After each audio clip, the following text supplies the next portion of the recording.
In the Gate spoilers for Wednesday, October 15th, 2025, reveal that Leslie will use her past to predict her future. Beyond the Gate spoilers for Wednesday, October 15th, 2025, reveal that Leslie will face change. She will have to rely on her past to guide her future. Leslie uses her past to guide her future. Andre interrogates Dany about her ex-husband. Kat and her mother share important information about their lives. Randy is risking his life. Leslie's past has never been quiet. It creeps into every decision she makes, every look she gives Ted, like a shadow that won't leave her mind. She swore she would never let anyone make her weak again, and when Ted showed up, she thought she had found a balance between vulnerability and power. But that feeling quickly morphed into an absolute need to possess, as if controlling him was the only way to assert that she still had a choice in her life. Ted was the embodiment of what Leslie wanted to dominate. A man who once cared for her, now only wanted to escape the invisible rope she had tied. He was no longer in love, nor angry, just tired, only wanted to shake it off. But it was this indifference that drove Leslie crazy. She could not accept that someone who once desired her would dare to turn away, as if she were just a short chapter in their life. She began to reconstruct stories, recall old memories, force the past to become evidence for a future that only she believed in. She soothed Nicole, planted half-truths about her and Ted together that night, just to force others to admit that he still belonged to her. Behind it all, there is a sleight of will, when love turns into power, and power becomes obsession. June, whom Leslie sees as a threat, carries within her what Leslie hates most: freedom. June does not need to fight to survive, does not need to use lies to keep someone in. But it is that calmness that makes Leslie uneasy. In June, she sees a shadow of herself before she was consumed by fear. Something in June's eyes makes her uncomfortable, a wildness, a recklessness that she has lost. Leslie tries to corner June, warn her to stay away from Ted. But in the silence, June is brewing a counterattack. She is not the type to stand by and watch others decide her fate. Beneath the calm exterior, a fire is smoldering, and perhaps Leslie didn't realize that she was awakening a dangerous opponent, someone who could see through her, not out of hatred, but because she understood too well how pain could turn people into cruel people. Ted, the one in the middle, was being suffocated. He was no longer strong enough to endure the emotional whirlpools Leslie created. She didn't listen, didn't understand, and didn't care. Every time he was silent, she took it as a sign of acceptance. Every step he took only made her take a step forward. He began to doubt himself, whether he had ever given her some illusion, or if it was all just the result of someone who didn't know how to let go. The day Ted decided to leave Leslie was also the day he realized she never really wanted love. She just wanted to win. And in that battle, it didn't matter who fell first, as long as she wasn't the loser. Leslie believed that by possessing Ted, she would win over the past. But the more she tried to hold on, the more she lost herself. June began to fight back, not with words, but with her presence beside Ted, gentle, calm, the complete opposite of Leslie's hysteria. She didn't need to prove anything, didn't need to justify herself. Her silence was the sharpest knife, stabbing straight into Leslie's fragile pride. Leslie felt everything was falling apart. She couldn't control Ted, nor could she make June disappear. The schemes and lies were starting to backfire. Ted was pulling away from her, trying to avoid her, and June was fearless. The loss of control was driving Leslie crazy. She told herself that if she couldn't have Ted, she would make him pay for rejecting her and the long nights. Leslie looked in the mirror and saw in her eyes the image of the person she had sworn she would never become. She no longer knew if she was fighting for love or just to prove that she still had the right to hurt others. Every plot, every calculation, stemmed from a deep fear, the fear of being forgotten. And perhaps, in that war, the person she wanted to control most was not Ted, not June, but herself. By dawn, Ted had left town, and Leslie stood alone in the cold room. June didn't have to win because Leslie had already lost, but she didn't realize it. In Leslie's mind, the battle wasn't over. It was just on hold, so she could find another, more dangerous way to reclaim what she believed was hers. And where the past was a flame, the future was ashes. Leslie was still caught up in the illusion of control, while outside her gate, other stories were slowly unraveling. No one in Fairmont Crest was truly themselves. Everyone wore masks to hide wounds too deep to heal. Dany was one of them. Andre looked at Dany with a mixture of disbelief and doubt. He knew she wasn't entirely his, but he stubbornly believed that time would make her forget Bill. Yet, in the silent evenings, when Dany unconsciously avoided his gaze, Andre knew clearly that he was just the one chosen to fill a void. He didn't say anything, just observed, just waited for a moment when she accidentally revealed the conflict in her heart. That trip should have been an opportunity for the two to heal, but alcohol, memories, and loneliness turned it into a mistake in the form of a new beginning. They got married drunk, a chaotic night of forced laughter and vague promises. When he woke up, Andre didn't know whether to be happy or scared. Dany was silent. Her eyes were cloudy, as if she was looking through the present, finding another face in the past. Andre began to ask questions that he himself was afraid to answer. He wanted to know who Bill was, what he was in Dany's mind.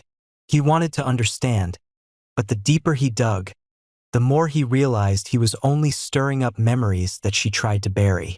In Dany's eyes, Bill was still alive, not in flesh, but in a haunting. He was a shadow of his former love, and Andre, no matter how hard he tried, was only living in the light left by his predecessor. Dany didn't say anything, but her mind was in turmoil. She knew she was betraying Andre with her unfinished thoughts. She knew that kissing Bill was more than a moment of weakness. When their lips met, all the promises of the present were gone, leaving an unfillable void. She told Pamela not to confess, but as a way to vent. But when she finished, her heart felt even emptier. She wondered if she really loved Andre, or if she had only sought him out of loneliness. Andre was kind, gentle, could give her a sense of security that Bill could never give. But love is not a compensation, cannot be born from the fear of being left behind. The more Dany tried to convince herself that this marriage was a beginning, the more it felt like a sentence. Andre saw it. He didn't need her to say it. The avoidance in every touch, every look was the answer. He began to realize that he couldn't fight a memory, much less force someone to forget something they never ended. But he couldn't let go. Love and pride were entwined in him like two strangling ropes. He wanted to save Dany, and he wanted her to hurt as much as he hurt. When Andre asked about Bill, Dany looked down, saying nothing. She couldn't admit it, couldn't lie. Words were meaningless when the truth was in her eyes. She knew she had to choose, but not between two men, but between facing herself or continuing to hide from herself. Andre, in a moment, understood that his love for Dany had turned into a war. He wants her to admit it, not to forgive, but to prove that she still has feelings, even pain, for him. Because if she is completely cold, he has nothing left to fight for. Within the silent walls of their new home, Dany feels the past catching up with her. Leslie may fight for power, but Dany is fighting with her own heart. She knows that once the truth is revealed, everything will collapse. But perhaps that collapse is the only way for her to be free.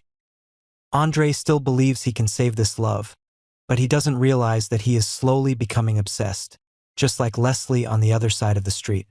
Everyone in Fairmont Crest is running from the past, and that is what causes them to collide, creating a chain of tragedies that cannot be stopped. Dany no longer knows what is real. She looked at Andre, saw Bill, and in Bill, she saw herself. Lost, afraid, unable to love but also unable to forget. She knew the time would come when she had to tell the truth, but by then it might be too late. In another development, Kat had never believed that love could be so destructive. But now, seeing the image of Eva and Tomas together in the hazy fragments of her memory, she realized how naive that belief was. Everything she had thought was hers had turned out to be a fragile illusion, shattered by the very person she had once considered her own flesh and blood. Eva's betrayal was not just a blow to trust, but a stab wound to her sense of self. Tomas had never belonged to her. Kat knew it, but she still clung to the illusion that she could make him change. When he lay beside her, his eyes drifting elsewhere, Kat still pretended not to see. She had chosen to believe that sex could save love, that possession could replace emotion. Now it all fell apart. Eva had slept with him. No excuse was enough to wash away the shame boiling inside her. Kat's anger wasn't just for Eva, but for herself, for letting things get this far. She was disgusted with her weakness, with how she'd tried so hard to be seen. If she gave up on Tomas, she would lose everything. Her image, her status, the fragile respect she'd traded for pride. But if she continued, she would have to live with the feeling of betrayal, with a man whose every touch reminded her of Eva. Eva didn't say anything, but her silence was the clearest confession. She wasn't naive. She knew what she'd done would destroy the fragile bond between her half-sisters. But the urge to love, to possess, had pushed her over the edge. In Tomas, Eva found a comfort she'd never had, a brief warmth, but enough to overwhelm her rationality. Now, she lives in a mixture of guilt and fear, waiting for the moment Kat confronts her. The blood bond between them is slowly rotting. Kat looks at Eva and sees the image of a stranger disguised as a relative. Eva looks at Kat and sees a look of contempt, as if she is just a nameless shadow at the feet of a perfect person. Two women, sharing the same blood, trapped in a vicious cycle of jealousy, sex, and punishment. There is no longer right or wrong, only hurt. Meanwhile, Nicole, Kat's mother, who once believed she could control everything with reason, is standing on the threshold of a new chapter. The divorce has left her with a cold void, not because of the loss of a man, but because of the loss of the feeling of being needed. Years of living in the shell of a strong woman have made Nicole forget that sometimes being weak is also a way to live authentically. She looked at her daughter, Kat, with eyes filled with anger and despair, and saw pieces of herself in them. Kat was retracing the path she had taken. Loving the wrong person, clinging to control to cover up her fear of abandonment. Nicole knew that no amount of advice could stop her daughter from making mistakes, because that was the only way people could learn their limits. During the long nights, Nicole thought about opening up again. There was a new man in her life, gentle and patient, but she didn't know if she had the courage to love. Was this a real beginning, or just a temporary shelter from the storm of life? She wanted to believe that she was different, that she could love without losing herself. But deep down, Nicole knew hurt was genetic. It ran in the blood of this family, passed from mother to daughter like a curse. Kat was alone in her empty apartment, where everything bore the mark of Tomas. She didn't cry, just felt the anger rising like fire. She wanted to destroy, to hurt others as she had hurt Eva, Tomas, all of them. But then she saw her reflection in the mirror, her face twisted with hatred, and realized she was becoming another version of her mother. Nicole, in the other room, looked in the mirror at the same time.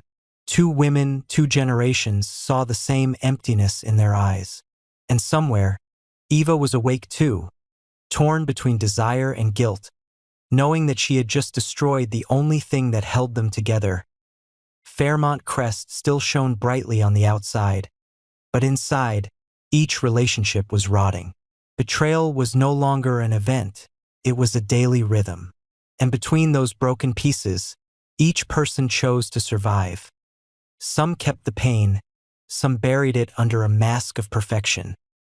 Love here was no longer salvation. It was just a recurring battle between people who couldn't let go. Meanwhile, Randy had never imagined that a normal afternoon at Fairmont Crest could feel as heavy as a stone on his chest.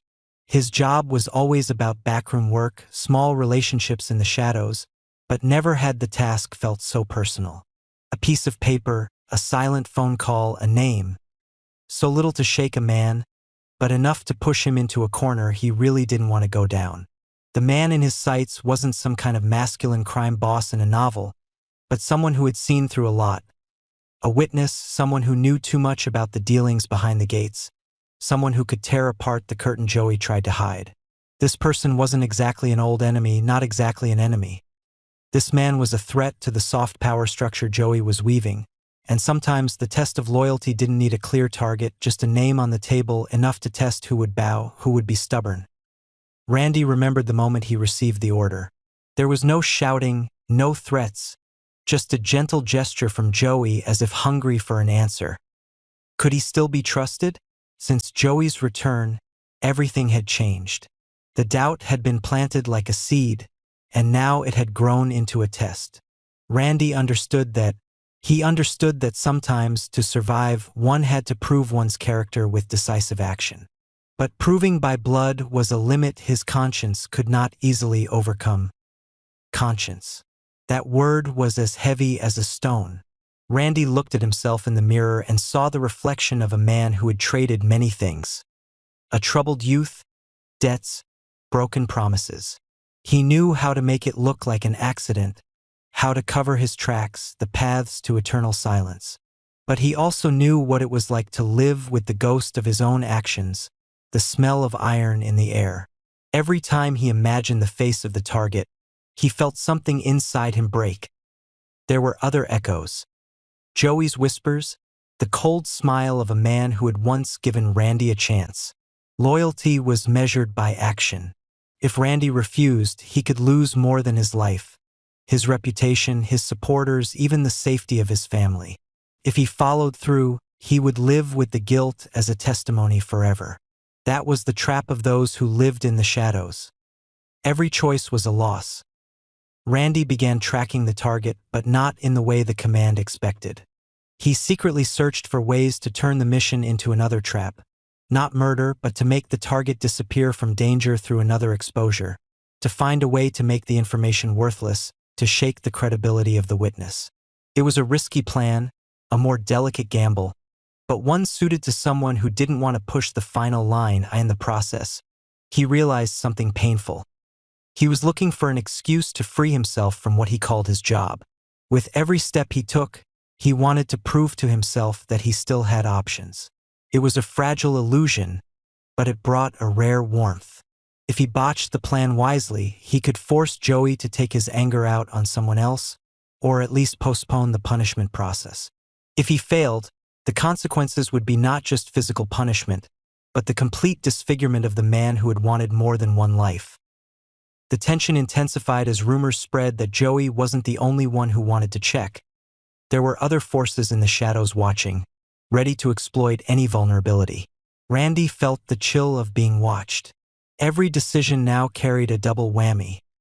It affected the outside world and corroded the inside. He began to ask himself the question he'd never dared to ask. Is loyalty worth more than dignity? As the day of reckoning approached, Randy didn't take the easy route. He didn't kill. Instead, he orchestrated a series of events that would cast doubt on his target. Doctored emails, misplaced evidence, a timed phone call, all designed to discredit the witness. There was no blood, but the destruction was still there, just on a more subtle level.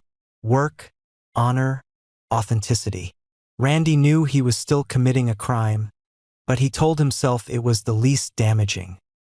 The results weren't perfect. The target was in jeopardy, his reputation was in tatters, but the pain remained.